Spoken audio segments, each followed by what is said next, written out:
bem-vindos novamente ao nosso quarto episódio desse queridíssimo podcast Nota Zero, na presença do grandíssimo Hard Alexandre, nosso mestre na guitarra, e agora estamos descobrindo que é um grande amante da filosofia também. Dessa vez vamos dissertar sobre um assunto um tanto quanto delicado, mas que ao final dessa conversa acredito que nós vamos aprender bastante a como lidar com esse tema. E o tema de hoje é sofrimento. Portanto, eu quero dar um bom dia, boa tarde, boa noite ao nosso queridíssimo Hard Alexandre e, obviamente, a todos os ouvintes desse podcast. Fala, seus Nota Zero, beleza? Como é que estamos? Tudo tranquilo, seguindo no fluxo? É isso aí, vamos seguir no fluxo. Deixando aqui o meu grande abraço aqui para nossa queridíssima audiência do podcast Nota Zero. E o meu efusivo abraço para Renato Araújo. Hoje com o nosso tema muito, mas muito mesmo, muito complexo, que é o sofrimento. E a gente vai começar a divagar sobre essa questão de uma maneira contundente, porque é um assunto que traz muita aflição para a alma das pessoas. E a gente tem que saber conduzir esse diálogo da melhor maneira, porque existem várias questões que abordam esse tema, o tema do sofrimento, e tem uma importância para a evolução humana. Obviamente, a gente sabe que o sofrimento é uma ferramenta, um dispositivo para que o ser humano possa ver as coisas da vida por diversos ângulos e, a partir disso, começar ou recomeçar novos caminhos. Esse é um assunto em que eu fui pesquisar algumas coisas, mas eu deixei assim mais para minha intuição pessoal e para as minhas experiências também pessoais, né? As que eu tive no passado, as que eu tenho hoje em dia ainda. Nós já viemos ao mundo com o sofrimento e nós temos que lidar com esse sofrimento ao longo de toda a nossa jornada, ao ponto de você uma hora questionar por que existe o sofrimento. Sofrimento esse que existe em vários âmbitos de nossas vidas, né? Um sofrimento emocional, psicológico, alguma coisa que evolui para alguma coisa um pouco mais grave, como uma depressão. Então nós, em algum momento, depois de tantas batalhas, né, que a gente vai tendo ao longo dessa jornada, chega um momento da gente se perguntar da função do sofrimento em nossas vidas, mestrão. E a gente sabe o quão esse assunto é debatido em toda a comunidade científica, pelos filósofos. Por que a gente passa por determinados tipos de sofrimento? Pode ser importante para a gente criar aí uma vacina que facilite a nossa existência, mas não anule o fator sofrimento sobre a nossa própria existência e sobre a existência da sociedade também como um todo. Então é importante a gente ter essa relação, vamos dizer assim, mais amistosa com o sofrimento. Eu sei que parece difícil isso, porque é a partir dele que se cria esse botão. Então, se não existisse o sofrimento, nós não teríamos como criar botões para poder crescer mediante algumas situações adversas. Analisar também essa parte filosófica dos grandes pensadores, de livros, né, inclusive que nós podemos ter acesso até hoje, né, nos dias de hoje.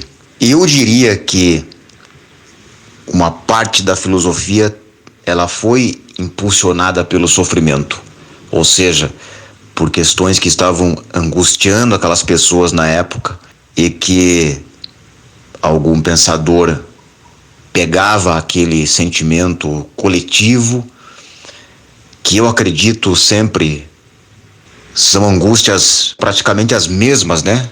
As mesmas questões que nós temos hoje como seres humanos. Se a gente for analisar desse ponto de vista da filosofia, nós vamos ver também que o sofrimento foi um grande impulsionador para que se houvessem algumas conclusões, talvez usar aquilo como uma coisa que levasse para um próximo patamar, né? Tudo isso a gente vai tratar aqui.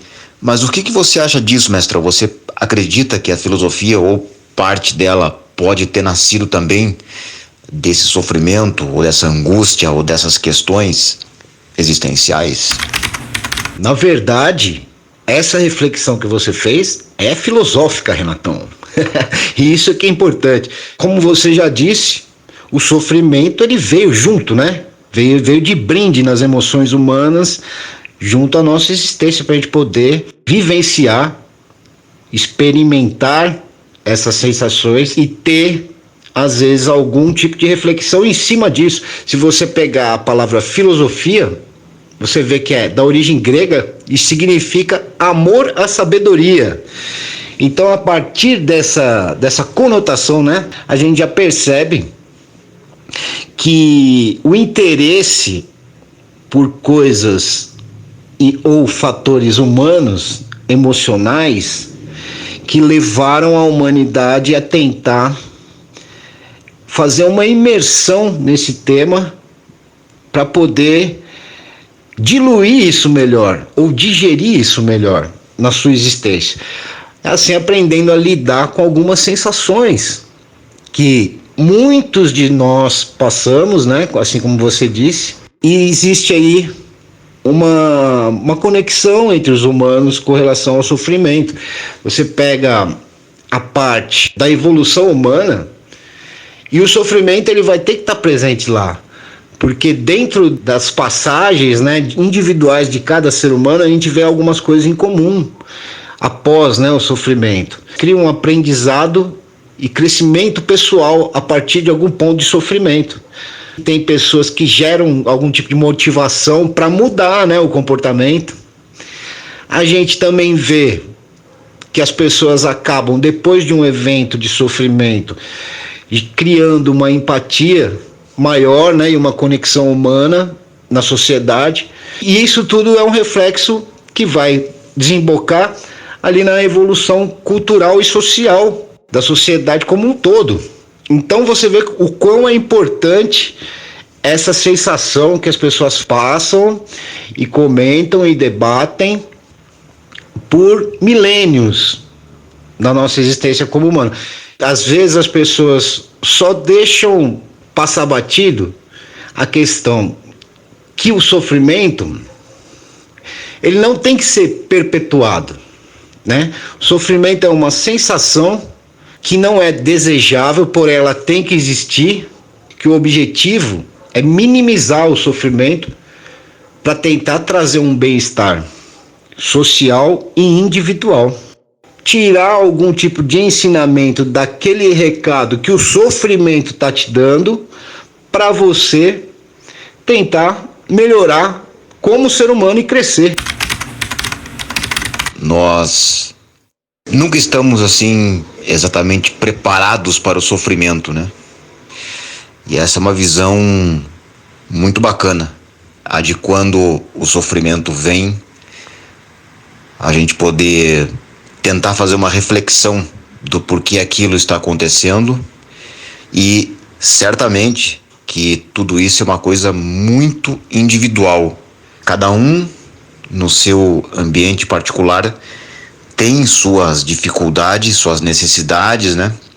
Ou seus problemas, ou relações tóxicas, ou enfim, coisas que vão trazendo esse sofrimento, né? Ou coisas que não dão certo em vários âmbitos, né, de nossas vidas, profissional, pode ser na vida amorosa, pode ser em outros aspectos com a pessoa mesma, que só ela vai saber. E é interessante analisar por que esse tipo de sentimento lhe vem. Se a gente analisar pela perspectiva de que é tudo muito injusto, a gente corre o risco de definhar. Mas se a gente for ver pelo âmbito do que aquilo quer de você, do que esse tipo de sentimento está pedindo de você, que tipo de evolução está pedindo, então a coisa começa a encarar com mais força, né, toda essa questão. Eu falo também da filosofia, né, mas eu gosto muito de ler também biografias, né, principalmente desse segmento do blues, do rock, do metal, né, enfim, já li várias, né, dessas biografias aí, sei lá, Tony Iommi, Eric Clapton, Duff McKagan, Slash, B.B. King, diversas, né, dessas biografias aí, e todos eles passaram por momentos muito complicados, né, e que em todas essas biografias aí, do Ozzy inclusive, né, a gente percebe que eles usaram daquele momento, sentiram todo aquele momento. Alguns tiveram altos e baixos incríveis, né, dentro dessa jornada, e saindo inclusive mais fortes daquela situação, né?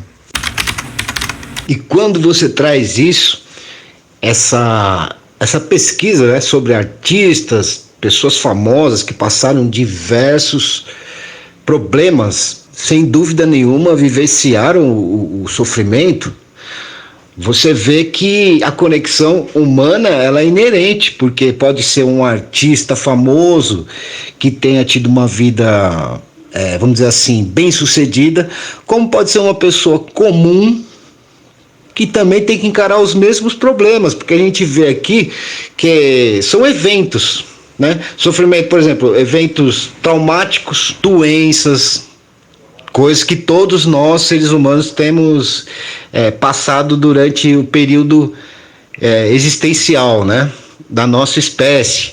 A gente vê perdas pessoais, todas essas pessoas famosas, todas as pessoas bem-sucedidas também têm perdas pessoais. A gente vê conflitos interpessoais, todo mundo tem conflito, né? Às vezes uma briga aqui, uma insatisfação ali. Você vai vendo como é traçado todo o caminho da sociedade, a gente percebe que isso é uma foto, né? Uma fotografia da sociedade. E isso você vai ver nas desigualdades sociais, nas injustiças que você bem falou, né? Então você vê o quão é importante a gente falar de sofrimento para a gente ver como isso reflete em todo um conjunto social. Uma coisa que parte do individual e tem uma reflexão absurda no coletivo. É uma sensação que tem que ser absorvida para você rasgar sua alma, como diria a nossa queridíssima Viviane Mosé, né?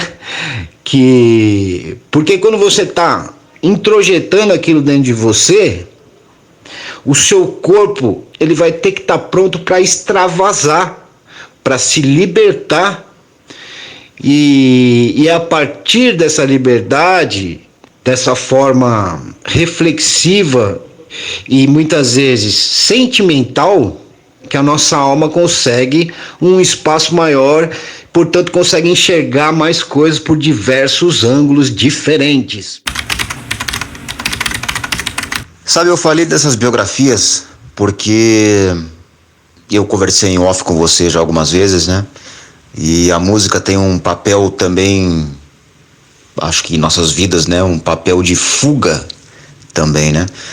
Essas biografias foram muito importantes para mim, porque me colocou em contato com essa parte, né? Destes artistas que a gente não sabe muito e que nas biografias eles detalham muito, né? Então, muitos deles, né, tiveram uma infância legal, uma família feliz, tal, e que a partir de um determinado ponto começaram a ter alguns problemas, né, Alguns deles começaram a ter problemas graves, né? Acabaram se envolvendo com drogas, com diversos agentes, né? Que trazem problemas que enfraquecem você pessoalmente, né? Meio que uma coisa vai levando a outra, né? Até a pessoa chegar num ponto de não saber lidar com aquilo e se isolar e etc, né? Bem como tem outros exemplos, né? Como o do Eric Clapton, do próprio John Lennon, né? Que tiveram que encarar perdas pessoais importantes, né? E sentimentos de rejeição, e que você percebe, por exemplo, no caso do Eric Clapton, que esse tipo de trauma que ele teve na infância foi se estendendo para a vida adulta dele, e que diversos problemas que ele foi tendo, inclusive com relacionamentos que ele teve, vinha desse medo, né? Ou vinha desse trauma de infância. Então, são diversos aspectos que você vai vendo nessas biografias também, que não deixa de ser também uma maneira de você estudar a psicologia e a filosofia dentro disso aí, né? E como você bem disse, são problemas que essas pessoas tiveram e que a gente tem acesso de momentos que eles passaram, né? Há momentos nessas biografias que são tenebrosos, né? No sentido assim de aonde eles chegaram, né? O próprio Eric Clapton, né? O Slash, né? Com essa coisa do vício mesmo, né? Em álcool, drogas, né? Mesmo eles estando num patamar, né? Que as pessoas olhavam e diziam, nossa, mas os caras são, né? Devem ser muito felizes naquilo, né? Quando, na verdade, haviam momentos ali que eles estavam realmente no fundo do poço, né? E pessoas comuns também têm. Por isso que eu estou citando até essas biografias, né? Porque não deixa de ser também uma inspiração para quem já teve um problema assim, ou para quem passou por traumas já na infância, ou teve perdas prematuras. E inclusive em algumas dessas biografias dá para ver que, tipo a do Keith Richards, por exemplo, que eu li faz um tempo já, desses eventos que foram ocorrendo na infância, na adolescência, são coisas que acompanham o cara até hoje, né? E ele tem que lidar com esse tipo de sentimento e lutar contra isso e refletir sobre isso e tentar superar todos esses eventos, né? Até nos dias de hoje, né? Qualquer pessoa comum que for ler esses tipos de biografia musicais de outros artistas, da pintura, das artes plásticas, contemporâneos ou não, né? Porque estão também submetidos a essa condição humana, seria uma condição humana igualitária para todos, né? Apesar da gente ter aí uma timeline diferente para cada ser humano. Mas vai haver afinidade quando o cidadão lê uma biografia dessa. Porque você vai ver, pô, mas esse cara que vive num ambiente assim tão glamuroso também teve que passar por tudo isso na vida, né? Também teve que vivenciar experiências com o sofrimento. E isso vai trazer pra gente também um certo alívio, né? De falar, pô, então não é só comigo. Não é só comigo que acontece isso. Acontece com pessoas importantes que são ditas bem-sucedidas. A minha concepção dessa questão, na verdade, eu não vou dizer dividir, porque dividir fica uma coisa assim, um tanto quanto meio rasa, né? Vamos dizer assim. Mas eu vejo a questão, por exemplo, do sofrimento que vem de fora para dentro, ou seja, coisas que foram colocadas no paradigma social, né, na estrutura social que vem de fora para dentro, e também tem o sofrimento que vem de dentro para fora, né? Aí seria por causas que às vezes a gente desconhece, de fora para dentro e de dentro para fora. De dentro para fora, a gente tem várias questões aí mais individuais, né? Que tem a ver aí com todas essas questões que a gente falou, de traumas, com a existência, ou de conflitos com a existência, de reflexões muito profundas que questionam diversos fatores da existência que podem trazer esse tipo de sofrimento de dentro para fora, o que seria diferente daquele que vem de fora para dentro, porque acredito que esse aí ele tem a ver mais com as questões do paradigma e intrinsecamente com a questão do desejo, né? Então, por exemplo, se você pegar alguns filósofos aqui, eu vou citar aqui, por exemplo, Arthur Schopenhauer, né? Um filósofo bem pessimista, assim, né? Mas eu me identifico muito com ele, porque ele tem essa questão de considerar o sofrimento como uma característica inerente à existência humana. Eu também tenho esse pezinho aí, né? Ele acaba argumentando que a vida essencialmente ela é permeada pelo sofrimento e que o desejo é a principal causa do sofrimento humano. Essa é a questão aí do Arthur Schopenhauer, né? Para quem quiser dar uma explorada nesse tema, eu não sou nada acadêmico, eu sou só um curioso e muito pequeno perto de tantos gênios que estudaram esses conceitos aí, mas eu indico um livro que eu acho bem interessante, que é O Mundo como Vontade e Representação, de Arthur Schopenhauer. Essa última do Schopenhauer aí, né? Que o sofrimento é inerente à condição humana e que é causado pelo desejo. Eu já imagino que deva haver um livro bastante extenso somente sobre essa palavra, né? A palavra desejo e essa questão do sofrimento inerente à condição humana. Eu tô vendo que ao longo dessa minha jornada eu meio que concordo com isso também, né? Em relação às biografias que eu citei ali, é interessante também de momentos que eles passaram, né? E que daria daí um podcast inteiro só disso, né? Mas momentos assim muito muito difíceis, né? Alguns dessas biografias envolvem abusos emocionais e que alguns inclusive acabaram não superando, né? E que conviveram com isso até o final, né? Essa questão desses artistas, né, compartilharem esse tipo de coisa é muito importante, né? Mesmo que eles talvez não tenham tanta consciência disso ou que coloquem ali só para vender, pela curiosidade, mas é interessante que as pessoas que passam por certos problemas, né, e leiam biografias como estas, né, não se sintam sozinhas, né?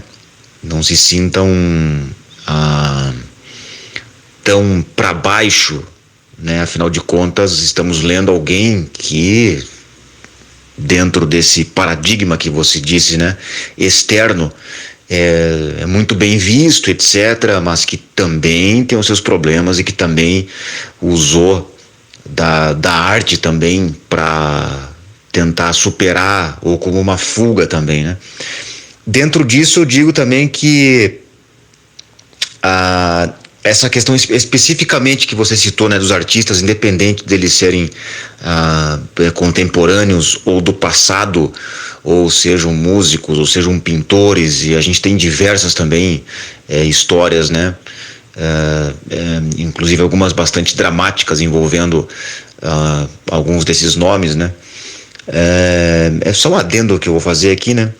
O artista, né, parece que já tem uma mente assim um pouco mais voltada, né, para essas questões tão abstratas, né, porque a música, né, em se tratando de música, ela trata muito dessa coisa abstrata, de sentimentos, né, então é lógico que não vou entrar aqui na questão do destino ou de como isso culmina, né, mas alguma dessas pessoas que passaram por alguns problemas de sofrimento já muito cedo ou em algum determinado ponto da vida e escolher um instrumento ou ser um artista, independente de qual ramo, é muito mais sensível, né? Parece que capta mais essas energias e memórias que vêm à tona e tem que lidar com aquilo e tem que colocar numa letra ou tem que colocar numa melodia ou enfim.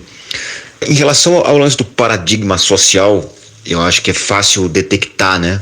Essa questão do que você disse, do de fora para dentro. É uma questão assim que para mim é um pouco mais fácil de detectar do que está acontecendo, do que a sociedade vende, do que você não consegue comprar, o marketing te ilude naquele momento e você não tem, etc, né? Eu acho que o mais complexo, e essa é a parte da existência que é fascinante também, né? É que dentro daquilo que eu falei, em que a gente já nasce aqui sofrendo, né? Eu quis dizer que a gente já nasce num ambiente em que, até aonde sabemos, né, a gente não escolhe o tipo de ambiente que a gente vai nascer, o tipo de pessoas que vão nos cercar. Também não escolhemos o aspecto físico que nós teremos, né? E a gente vai entrar nesse campo também. Dentro de tudo aquilo que a gente não escolheu, vai vir o que a gente chama de frustração. Dentro dessa frustração vai vir uma angústia também, que ela pode ir se acumulando e ela pode virar também um sofrimento ao longo dessa jornada, né? Ou seja, por isso que eu digo que cada pessoa é praticamente um universo, né? A gente não sabe dos motivos, né, do sofrimento. Ele existe, o sofrimento existe para todos nós, né? Alguns desses sofrimentos estão ligados, né, a esse paradigma, como você bem disse, né, de fora para dentro, e alguns que são um pouco mais complexos, que estão de dentro para fora, né? Ou seja, daquilo que nós não escolhemos, mas que temos que encontrar um jeito, e é um caminho interno, né? Um caminho mental de driblar certas coisas que vão nos incomodando e achar, talvez, no meu caso, isso é muito nítido assim, né? Fazendo uma autorreflexão, né? Eu escolhi tocar guitarra e eu fiz daquilo o meu próprio mundo, e fiz daquilo um mundo mesmo, né? Desde a minha adolescência ali, foi um divisor de águas para mim, na verdade. Foi o que mudou minha vida. O que não significa que eu encontrei o jardim do Éden, né? Dentro desse processo, a gente vai conversar também aqui. Existem todo santo dia existe uma frustração nova e um esgotamento novo, mas é uma beleza muito forte também isso aí, porque também existe todo dia uma inspiração nova. É a mais pura e clara verdade, autêntica. Você acaba criando um universo, um mundo só seu, e num piscar de olhos você já se encontra numa outra situação, onde aquele universo que você mesmo criou vai te trazer um contato também com o sofrimento. Ou seja, pessoal, a gente nunca tá livre do sofrimento, tá? Por isso que eu sou aí um adepto de Schopenhauer. Pulando de pato para ganso, a gente vem na questão dos filósofos, né? E eu quero só traçar um paralelo, mas não como os filósofos costumam fazer, que é pegar a filosofia de um pensador e comparar com a outra. Eu quero trazer aqui um espiritualista também, porque no nosso papo sempre entra alguma coisa espiritualista, e acredito que nesse assunto é como uma chave, né, para a gente poder aí também refletir, que é o nosso queridíssimo Siddhartha Gautama, ou Buda. Todo mundo sabe que ele não era filósofo ocidental. A sua concepção sempre foi de passar ensinamentos espiritualistas dentro da sua religião, que é o budismo. Ele fazia a seguinte reflexão, né, sobre a compreensão do sofrimento. Ele criou um alicerce que chamava a quarta nobre verdade, que é o caminho para a cessação do sofrimento, ou seja, para cessar, né, o sofrimento. E aí você tinha, que era chamado de um nobre caminho óctuplo. E isso está relacionado a práticas, tá, pessoal? Então a gente tem que entender que no sentido espiritualista ali do nosso queridíssimo Buda, o Siddhartha Gautama, ele traz esses alicerces como prática, Não é uma coisa que você lê, sabe, e pensa só. Você tem que praticar, né? Por isso que exige a dedicação.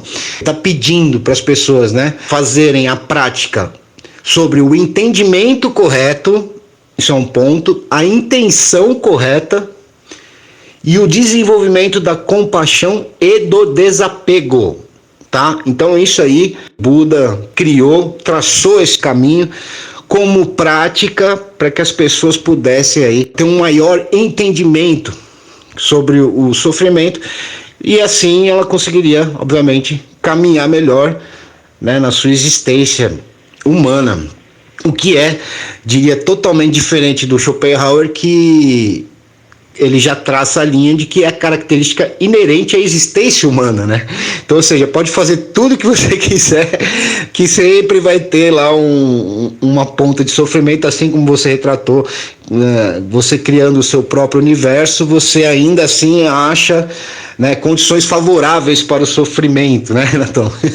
E isso eu acredito que é uma constante, não tem como. Agora, eu acredito também, admirando aqui o Siddhartha Gautama, ou Buda, admirando com todo o respeito, obviamente, quando você tem um foco e você acaba praticando, né, criando uma ação, né, diariamente, disciplinadamente, sem dúvida nenhuma, você conseguirá ter muito mais entendimento daquilo, portanto vai conseguir conviver com muito mais consciência daquilo lá, né?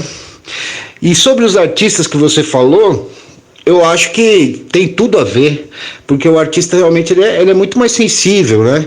Então a tudo que acontece no paradigma ele vai sofrer muito mais. Quando ele entra num parâmetro filosófico, sem dúvida nenhuma, ele não vai dar mais tanta bola assim para o paradigma, né? Porque tudo que vem de fora para dentro, às vezes é o que faz com que você sofra, vamos dizer assim, à toa, né?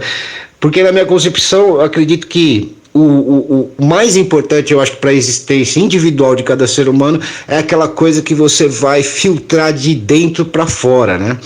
Mas como o artista ele está na ativa, ele precisa retratar movimentos, né, e momentos também do que acontece na sociedade, sem dúvida nenhuma a sobrecarga por ser uma pessoa sensível é muito maior do que uma pessoa pragmática, entendeu? Do que uma pessoa que faz marketing. Nosso nota zero predileto, esse pensamento de Buda aí é muito interessante, né? Entendimento correto, a intenção correta e o desenvolvimento da compaixão e do desapego. Esses 3 pontos aí já dariam só esses 3 pontos eu daria um podcast aí de 3-4 horas, né? Cada um desses itens são questões muito profundas, né? Você citou Buda ali, então a gente volta novamente a falar sobre a espiritualidade, sobre a religião, sobre o papel da religião, né? Nesse assunto sofrimento, né? Acredito que muitas dessas religiões elas abordam isso de uma maneira muito clara, né? No sentido de superação, né? No sentido de um teste que a vida está fazendo ali para que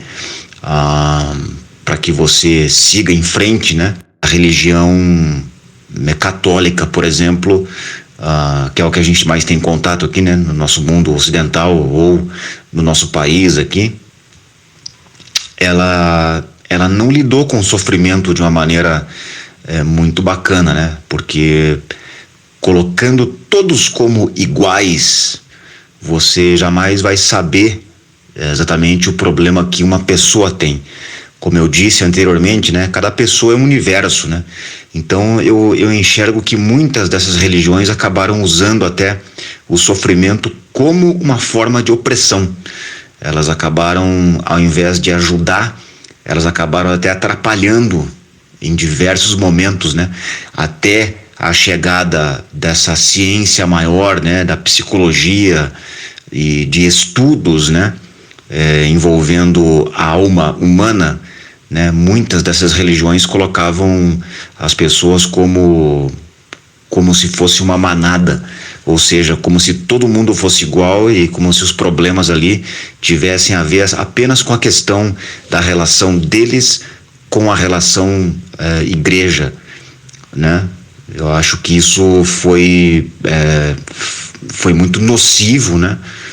Em muitos momentos, e acredito que depois de muito estudo e quando veio toda essa questão de saber um pouco mais sobre a alma humana, algumas pessoas também tentam fazer uma conexão entre essa evolução científica com ensinamentos da religião, né?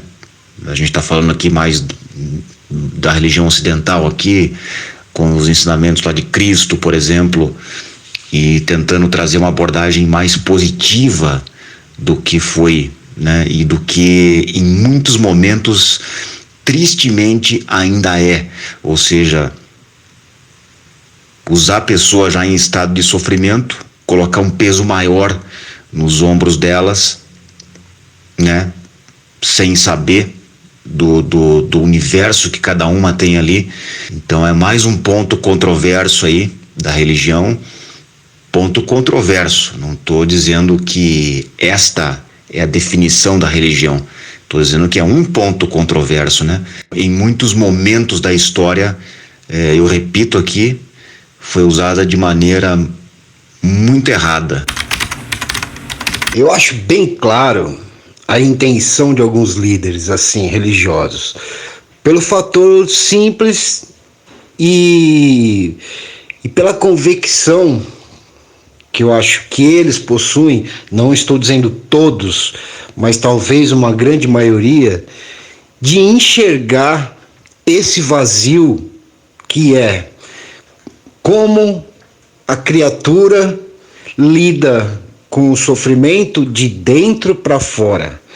Então, por exemplo, sabendo que essa questão, como paradigma mesmo, não proporciona às vezes um tempo hábil para a pessoa refletir nisso, ou seja, ela fica muito desligada da filosofia, da própria filosofia natural dos fatos, que é a nossa cognição cerebral, a nossa linha, a nossa teia, que liga os eventos às emoções humanas, que todo ser humano deveria sentir, e às vezes não sente porque está vivendo numa correria, num paradigma enlouquecido. Sabendo desse ponto, dessa falta de aprofundamento individual, eu acho que a religião chega para preencher esse espaço do sofrimento de dentro para fora com as determinadas escrituras e palavras, e aquilo dá um alento e dá uma preenchida dentro de um organismo que estava vazio por falta de alimentar, né, reflexões, que eu acho que é natural da nossa existência, portanto tem uma conexão direta com o que a gente pensa, com o que a gente vive, e esse fator eu acho que é preponderante para que as religiões elas entrem na vida das pessoas. Agora, a gente também tem a ideia do subterfúgio, né? E aí falando no paradigma, geralmente antes de ir para as religiões, né, ela está num momento assim bem mais difícil, eu estou falando da massa, né? E é isso que a gente vê. Às vezes a pessoa se viciou em álcool ou em droga, que é também um produto feito para preencher um vazio. Porque o marketing, né, como a gente sabe, ele trata isso como uma maneira de relaxar, sabe, de ficar em paz, chega de problema, aí a música sertaneja, chegou sexta-feira, vamos tomar cerveja, e a coisa vai ultrapassando cada vez mais os limites e as pessoas vão ficando descontroladas dentro desse aspecto de fuga, de subterfúgio. Então, a gente vê que o paradigma tem uma ligação, e o marketing, né, que está lá dentro, tem a ver com esse preenchimento desse vazio que as pessoas trazem dentro de si.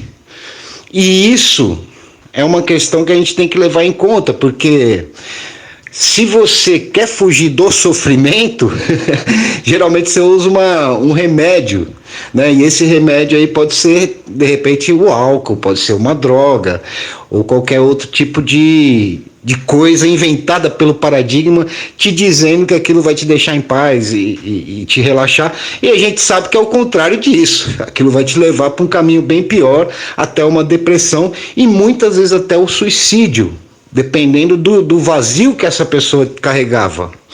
Então a gente tem toda essa conexão entre o paradigma, o sofrimento, o vazio, a religião, né? Você vê como é interessante tudo isso. E eu querendo só me autocorrigir aqui, também quando eu fiz aí criei um paralelo entre o Schopenhauer e o Buda. Obviamente o Schopenhauer, como eu já disse antes, ele acha inerente o sofrimento na existência humana.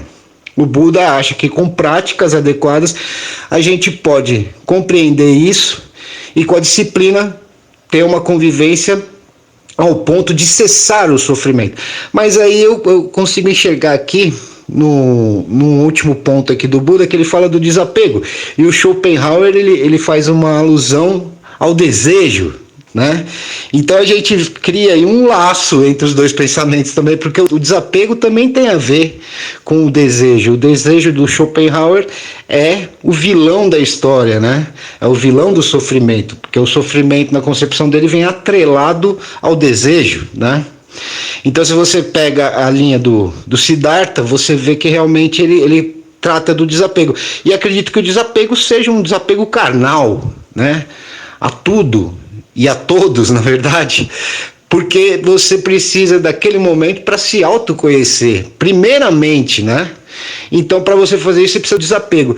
E o do Schopenhauer também tem a ver com o autoconhecimento, porque ele tem a ver com o que você deseja, o que você quer, né? Então isso pode ser perigoso, isso pode te levar para o sofrimento, né? Então, num certo ponto, ele está falando também para você se desapegar de diversas situações que podem te levar e acarretar num nível elevadíssimo de sofrimento. Ótima análise. Se a gente for pegar algumas religiões, por exemplo, na Índia, né, a gente vai ver que tem pessoas que tentam esse desapego de uma maneira física até, né? Tem pessoas na Índia que vivem numa caverna lá pela vida inteira. Bom, a gente vai pesquisar na internet e tem diversos casos, né, que são impressionantes, né, de pessoas que levam uma vida absolutamente desapegada de tudo, né? É muito interessante de ver isso aí também. Obviamente não de praticar, né? Pelo menos dentro da minha concepção, quando eu vejo, eu fico impressionado assim, mas é uma filosofia também, né? É uma maneira de pensar, de talvez a pessoa encontre uma libertação total em relação aos problemas, né, do mundo aqui, etc, né? E em relação ao que você disse do álcool ali, essa é uma questão interessante, né? Porque o marketing, ele desde quando começou essa questão do marketing atrelado a álcool, a cigarro, né? E lembrando que eu gosto de tomar uma cervejinha de vez em quando, né? Também pito meu cigarrinho aqui numa boa. Essa imagem que esse marketing passa de que o álcool relaxa e que vai trazer para você uma certa paz ali, bem como o cigarro, né? A gente sabe que isso é uma grandíssima mentira, né? Até porque o preço que algumas pessoas pagam, né, em relação a, por exemplo, abuso de álcool, é já no dia seguinte, né? A pessoa fica doente, fica com uma ressaca, fica mal. São lutas diárias que a gente tem que ter e reflexões a todo instante, né, em relação a hábitos que nós temos também, né? Esse já é um fator que interliga as duas coisas. O fator álcool e drogas, por exemplo, é um fator que está interligado com essa questão de dentro para fora, ou seja, de alguma frustração, de algum sofrimento que você vem enfrentando, de memórias que vêm à tua mente que não são legais, ou até mesmo de uma ociosidade mental em que você fica estagnado ali e que o álcool te tira desse tédio. Então ou seja, aí é o fator daí externo, né? Ou seja, as pessoas muitas vezes podem ver um alcoólatra, e eu sempre tento ter essa visão um pouco mais ampla, né? Quando a gente vê um alcoólatra que se perdeu demais, e eu tô falando de alcoolismo, mas a gente pode falar de outras drogas também, várias por aí, né? A gente tende a pensar, não, o que levou a pessoa àquela situação foi o álcool. Mas o que levou aquela pessoa a querer beber também? O que levou aquela pessoa a querer ter um amortecimento de suas dores internas ou do seu sofrimento, né? Ou de querer não ver com olhos tão claros, né? De uma maneira muito clara o que está acontecendo internamente ali, né? Então acontece esse tipo de situação, né? Da pessoa já vir de um problema, né? Já vir de uma situação aonde tem questões internas para se resolver, sejam elas quais forem, né? Como eu falei para você, existem diversos aspectos aonde a gente cresce aqui e a gente nasce nesse mundo já com uma série de coisas e de relacionamentos, etc., que a gente não escolheu, e a gente tem que lidar com isso. Algumas dessas situações são bastante pesadas, são psicologicamente muito desgastantes, né? Então, o marketing também é um pouco cruel nesse ponto, né? Porque pega uma pessoa num estado desses e acaba fazendo com que ela ache que tomando uma cerveja, uma dose, ou fumando um cigarrinho aqui junto, que isso vai trazer alguma coisa, né? Momentaneamente pode ser que isso tire ela de um estado mental de algum tédio, alguma coisa assim, ou desse aplacamento, desse sofrimento, mas o dia seguinte já vai cobrar o preço, né? E o dia seguinte já vem com depressão, já vem com toda essa questão que o álcool e outras drogas trazem, né, pro organismo. Lembrando que eu estou falando aqui como alguém que toma uma cervejinha de vez em quando, que gosta de encontrar os amigos, tomar uma cervejinha ou mesmo em casa aqui para ouvir uma música, né, e ter um momento de relaxamento, né, vamos colocar assim. Mas sabendo que já no dia seguinte existe um preço, né? Existem pessoas que não pagam esse preço, ou seja, que o corpo acaba não sentindo, né, toda essa agressão que foi sofrida ali, em decorrência do uso de álcool e drogas, né? E que tem uma tendência muito maior daí a ficar cada vez mais alcoólatra e mais viciado, porque não tá simplesmente sentindo, né, os efeitos colaterais daquilo, né? Então isso pode levar uma pessoa, inclusive, a se tornar uma alcoólatra num nível muito mais profundo, né, a ponto de a pessoa ter que acordar, por exemplo, e tomar uma dose, né? Então a gente foi para um outro aspecto, né, da coisa aí, né? A gente tá sujeito a essas condições na existência.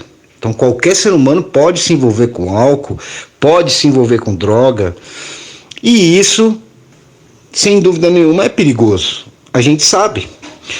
Eu, na minha adolescência, eu fiz uso de álcool constante, me envolvi em situações perigosíssimas de não saber nem como chegou em casa, em que cama eu tô, que bairro é esse, como eu cheguei aqui, quem sou eu, me ajuda. Tipo, sabe? Então, quer dizer, esse tipo de situação é perigosa por si só, porque você perde a consciência dos fatos, né? Mas isso tudo está relacionado a uma coisa que é muito mais intrigante, que é a questão do prazer e do desejo. E, como você bem diz, de aplacar, né, alguma determinada situação de desconforto que está relacionada com o sofrimento, para que você tenha aquele alívio imediato. Por isso que o nome é droga, né? É alívio imediato. Então a gente tem essa situação aí que todo mundo está sujeito. Mas eu acho legal vocês ouvirem esse depoimento, porque de repente pode também ajudar de alguma forma a você ter uma visão um pouco diferente disso e enxergar, às vezes por outro ângulo, pela experiência de outras pessoas, né? Com essa questão do álcool, principalmente aí no meu caso, né? Hoje em dia eu já me sinto aí à vontade, já conheço tudo, então hoje em dia não estou bebendo mais nada, mas mais pra frente, se me der na telha, eu abro uma cerveja, entendeu? Não tem problema nenhum com isso. E obviamente também faço o uso aqui do tabaco, que também é um outro ponto, né, que a gente pode refletir sobre a questão do relaxamento e do controle da ansiedade, talvez também, né? O tabaco também ele é uma coisa que influencia bastante nisso, nesse ponto especificamente. Tem uma dependência química também, como o álcool, que depois é muito difícil às vezes da gente resolver esse problema. Mas obviamente com essas reflexões o caminho, eu acho que ele vai ficando mais amplo, mais aberto, e a tendência é a gente, interiorizando isso melhor, conseguir se libertar desses vícios e ter uma aproximação com o seu próprio autocontrole. Eu acho isso interessante. Como você bem disse, na Índia, lá é um país, né, bicho, assim, eu queria conhecer, bicho, porque tem uns caras ali do balacobaco, vamos dizer assim, né? Tipo, pessoa que fica com a mão levantada há 30 anos, né? Meu, isso é uma coisa assim inimaginável para nossa cultura. Mas imagina o poder de autocontrole de um cara desse. Por isso que é um país louco. Eu tenho muita curiosidade de conhecer a Índia. Exatamente por causa dessa loucura toda, né? Que deve ser assim um ambiente assim muito específico e muito enriquecedor, né, Renatão? Agora a gente vê também essa questão toda do sofrimento ligada sempre à questão do relaxamento, do prazer, de você suprir com outras coisas um vazio. E eu acho que é aí que entra, né, toda essa questão do marketing, toda essa questão do paradigma, ela sabe disso, sabe? Então, entendendo esse movimento da sociedade, esses anseios, esses desejos, ela propõe uma solução. Ela gera um problema de fora para dentro e propõe uma solução. Como em tudo que a gente vive aqui nesse paradigma, é assim, né? Agora, para não fugir do sofrimento, eu vou contar uma história para vocês. Eu ando sofrendo demais aqui. Principalmente quando eu vou editar o nosso podcast Nota Zero. Eu vou contar para vocês seus notas zero. É notas, viu, Renatão? E o zero sem S. Pra gente entender esse plural aí de uma vez por todas. Eu também não sabia não, bicho. Eu fui pesquisar, fui procurar. E aí o que acontece? A minha coluna tá torta, minhas cadeiras tá que nem a do Bob Esponja, calça quadrada. De ficar horas aqui editando. Portanto, mão de vaca, pão duro, vai lá no botão doar e doa pro podcast Nota Zero que você tanto adora. E acompanha aqui com a gente, comigo e com o excelentíssimo, inestimável Renato Araújo. Com tantas sacadas aqui, tantas informações importantes que a gente passa para vocês. Vai lá no nosso link, no seu vídeo aí embaixo tem o link, você clica, vai entrar no site, tem o botão doar, é só apertar doa quanto você quiser. Deixa de tomar aquela cervejinha lá e doa aqui pros seus amigos do podcast. Tá vendo? É aí que entra o autocontrole, né? E a generosidade. E do lado tem o Pix do Renato Araújo e o meu também. Portanto, sinta-se à vontade para fazer essa doação. Obviamente, tudo isso é uma brincadeira. Eu não vou morrer, não tô com a bunda quadrada e nem com dor na coluna. Mas logo eu posso ficar, hein? Porque o processo é longo aqui. Isso aqui não é mágica não, hein, pessoal? Dá essa força lá pra gente. Um ponto de reflexão aqui, pra gente caminhar aí para um fechamento, ou quase isso, desse tema. Eu deixo aqui a seguinte questão. Se o mundo fosse perfeito do jeito que você imaginasse, tudo o que você pensa se realiza, todas as suas aspirações, desejos e muito mais, tudo que você acha que é perfeito para você se tornasse real, sabe? Se o mundo fosse do jeito que você imaginasse, ainda assim, você acha que estaria livre do sofrimento simplesmente pelo fator existencial da nossa finitude com relação à existência? Essa é uma pergunta que eu deixo para vocês, da nossa queridíssima audiência, pensarem e depois põe no comentário aqui pra gente. Coloca aqui. Eu quero mais comentário nesse podcast, né, Renatão? Tá faltando, né? Esse povo tem que filosofar mais. Então vamos lá, seus nota zero. Me deem algum rumo, algum prumo para esse pensamento aqui embaixo nos comentários. Olha, se o mundo fosse exatamente como a gente queria, se tudo se realizasse da maneira como a gente queria, né, no âmbito de vida amorosa e etc, né? E tem um outro aspecto que é o da libertação interna. Se tudo o que você deseja internamente também se realizasse, ou seja, uma autorrealização completa, né? O que na verdade é impossível, né? Tanto de um lado quanto de outro. Mas refletindo aqui, eu acredito que mesmo chegando nesse ponto, nós teríamos também alguns problemas, né? Talvez a gente poderia cair num tédio, porque aonde estão os desafios, né? Aonde estão as superações, aonde estão, principalmente, o sofrimento também, ele também lida com a questão da inteligência, né? Ou seja, se nós estamos passando por um momento difícil, ou se alguma coisa difícil tem nos perseguido, a gente pode também ter uma autorrealização tentando resolver isso aí com a nossa própria inteligência, pensando em como sair disso, pensando em como mudar hábitos, né? Então acho que tudo isso também gera uma sensação de ir para um próximo patamar, que também é uma realização. E obviamente quando você chega no próximo patamar, você vai ter que ir para o outro patamar daí. Portanto, o sofrimento ele vai estar sempre como um companheiro. Ele vai estar sempre como um companheiro. É como a morte, né? Quando a gente começa a pensar na morte, a gente começa a correr atrás, né, do que a gente tem que fazer aqui, do que a gente tem que evoluir, né? E de questões que a gente tem que resolver por um lado um pouco mais positivo, né? Apesar de ser incompreensível muitas vezes, né, quando acontece, né? É um momento de sofrimento psicológico ou de qualquer outro tipo, né, de sofrimento, né, que venha a tua pessoa, né? Eu acho que essa minha resposta não foi tão clara assim, talvez, né? Até porque eu fiquei pensando aqui, se tudo o que eu quisesse se realizasse, né?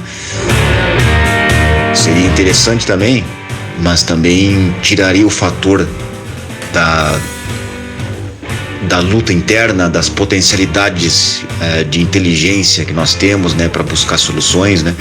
E quando eu falo de potencialidade de inteligência, eu não falo somente de nós por nós mesmos, né? Eu falo de buscar conhecimento, de ler, de buscar uma ajuda profissional. Tudo isso é muito importante. Encontrar uma atividade que você curta fazer, né? Talvez como um hobby, encontrar esse próprio mundo, né? Um mundo próprio ali, que também vão surgir diversos tipos de problemas também, dependendo do objetivo que você tem, né?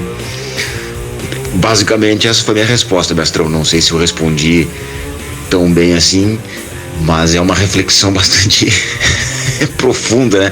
Eu teria que ter um pouco mais de tempo, talvez, assim. Eu comecei a ter uma abordagem diferente como guitarrista, ou tentar tocar um pouco melhor, né? À medida em que eu comecei a colocar meus vídeos, né, no YouTube, e comecei a perceber que eu não estava interpretando aquilo de uma maneira muito bacana. Então, a gente sempre, quando está se assistindo, é muito autocrítico, né? Geralmente é assim, né? Então isso gerava muito desconforto, muita frustração, muito sentimento de derrota. Se não houvesse esse momento né? De exposição, de colocar na internet, talvez eu não teria tido esse impacto, né, de querer evoluir como um guitarrista, né? É um processo, obviamente, que vai durar para sempre, né? Mas que tem esses pontos também, ao mesmo tempo em que é negativo, né? E também diversas críticas eu já recebi em vídeos, né?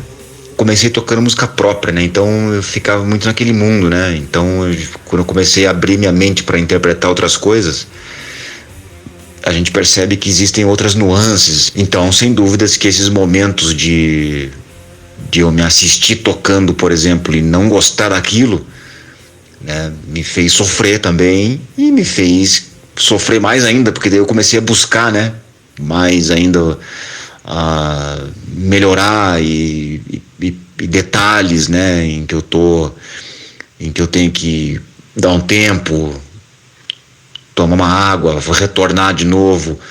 E isso pode se abranger para outros campos também, né?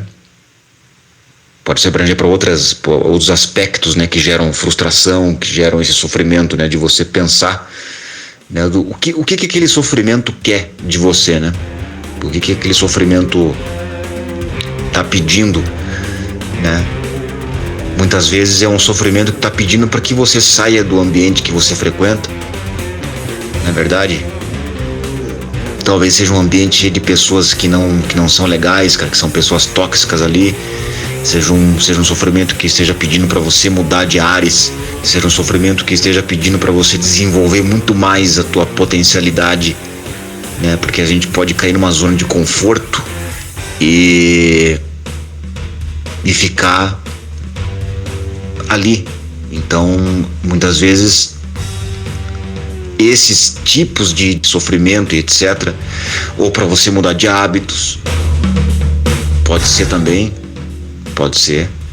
mudar a tua alimentação, talvez sejam potenciais e ideais que você tem dentro de você, né? E que esse sofrimento ele vem para dizer, ó, eu tô aqui, enquanto você não mudar, eu vou estar aqui, eu vou estar incomodando aqui. Então, o sofrimento, parece que nesse planeta ele tem também essa função, né, de fazer com que a gente mude, e esse sofrimento vem para dizer, não, cara, você é mais que isso, você pode mais que isso, você pode perdoar, você pode usar da tua inteligência para fazer melhor, você pode usar da tua força de vontade para chegar lá.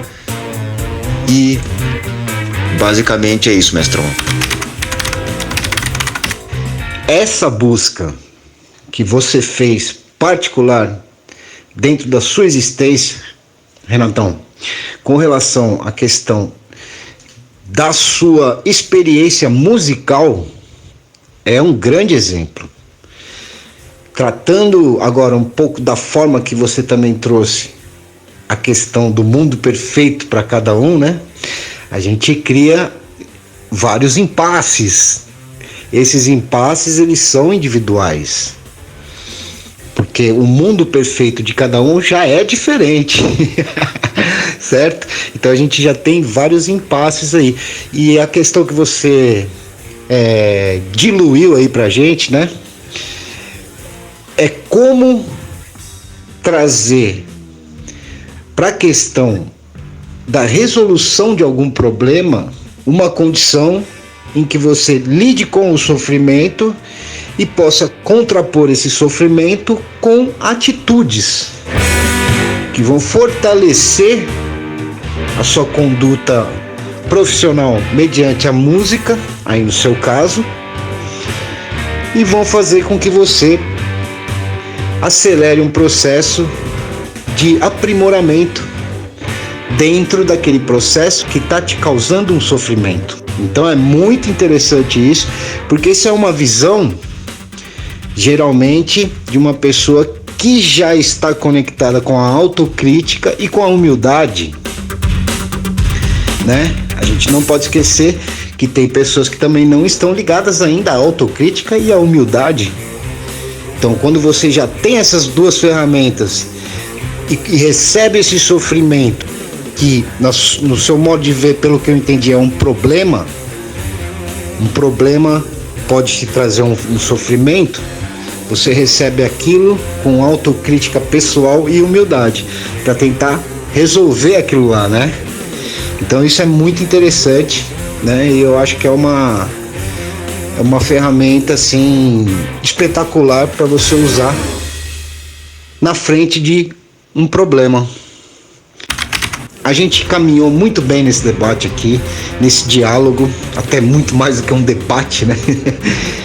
A gente elevou o nível dessa questão do sofrimento, porque geralmente ela vem embasada com sofrimento, vazio e preencher esse vazio, geralmente com coisas já pré-estabelecidas pelo próprio paradigma que gera os problemas e traz o sofrimento. Né? E aí a gente tem a religião envolvida, a gente tem vários aspectos que a gente fez uma conotação aqui específica e que eu acho que ajuda as pessoas a refletirem, a ver que não existe uma forma só de você preencher esse vazio. Não existe nenhuma verdade com relação ao preenchimento desse vazio por nenhuma entidade. Esse vazio é preenchido pelas suas atitudes, pela sua vivência, pela sua estrada, pela sua bagagem, por coisas que você vai buscando, como a própria autocrítica e humildade. É muito importante você também fazer uso dessas ferramentas. E, obviamente, a mãe de todas as ciências, que é a filosofia. Gente, eu vou deixando todo esse questionamento com vocês. Foi um prazer inexorável estar aqui com vocês hoje para a gente falar sobre esse tema que aflige tanta gente, tantas pessoas no mundo aí que sofrem. Então eu vou deixando meu abraço caloroso para o meu querido amigo Renato Araújo, inestimável nota 0. E vou também deixando aqui um grande e efusivo abraço para nossa audiência. Espero que vocês tenham gostado. Não esqueçam de comentar, como o nosso querido Renato sempre fala. E vamos para frente, vamos para cima, com fé, com amor no coração, com muita filosofia na cabeça. E a gente se vê em breve no 5º episódio de Nota 0. Espetacular essa conversa aí. Inclusive me fez refletir sobre muitos aspectos, né? Enquanto eu ia falando, eu ia analisando também a minha vida aqui, falando, cara, mas espera um pouquinho, eu acho que eu podia mudar nisso também, naquele ponto eu acho que eu tô, né, eu acho que o sofrimento tá me pegando nesse ponto porque eu não tô agindo, né, talvez eu tenha que agir. Então, é um assunto bastante profundo, é um assunto bastante complexo, né, e eu usei esse exemplo, né, como exemplo mesmo, né, musical, dos vídeos, da autocrítica, da humildade, como você falou também, né. Acredito que há muitos talentos aí, inclusive na guitarra, e a gente poderia abordar diversos aspectos aqui também disso aí, que não foram abordados aqui, mas que talvez nos comentários aí as pessoas possam também fazer com que a gente aprenda a respeito disso, né? E é isso, o sofrimento ele tá aí, eu acho que basicamente para concluir, né? Eu acho que o sofrimento ele vem para nos alertar também. Essa é uma das funções, né, desse sentimento, né? A frustração e o sofrimento, eles vêm para dizer: você é mais que isso, comece a agir. Enquanto você não agir, eu vou estar aqui incomodando. Então busque novas maneiras, busque novos ares, busque conhecimento, busque uma zona também de conforto, um mundo onde seja mais interessante, por exemplo, leitura, né? Eu tem fases na minha vida em que eu leio mais, tem fases na minha vida em que eu não leio nada, mas quando eu tô lendo, né, esse é um hábito interessante, né? porque você também começa a entrar em contato com outros tipos de pensamentos e com a história, e tudo isso é muito fascinante, né? Isso também tira você de uma zona de conforto e, o mais importante, ele aprimora, né, as tuas potencialidades, né? Acho que o sofrimento ele também vem para isso, né? Ele vem para, se fosse para eu resumir, né, tudo que a gente falou aqui, o sofrimento ele tá aí para que a gente ache caminhos, né? Para que a gente atinja essa potencialidade, né? O melhor que a gente pode, né? Então é isso, mestrão. Foi um grande prazer. A gente poderia falar por muito tempo, né, em relação a isso. Como eu falei, é um assunto complexo e a gente tem que escolher palavras e tem que ter cuidado ao falar sobre isso, né? Nessa conversa que a gente teve aqui, muito interessante, de que o sofrimento ele vem para abrir possibilidades para que a gente desenvolva nossas potencialidades. Essa é uma questão muito abstrata e que a gente não tem a visão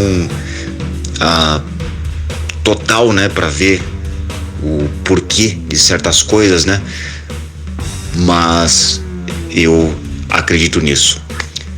Mestrão, foi uma grande honra, um prazer de novo participar desse episódio. Eu quero mandar um abraço para você. É muito interessante ouvir tuas reflexões, muito enriquecedor. E quero mandar um abraço também para todos os nossos ouvintes aí, e que todos tenham um excelente dia, ou uma excelente noite, ou uma excelente tarde, uma excelente semana, e que venha o próximo episódio do nosso Nota Zero. Fui, mestrão!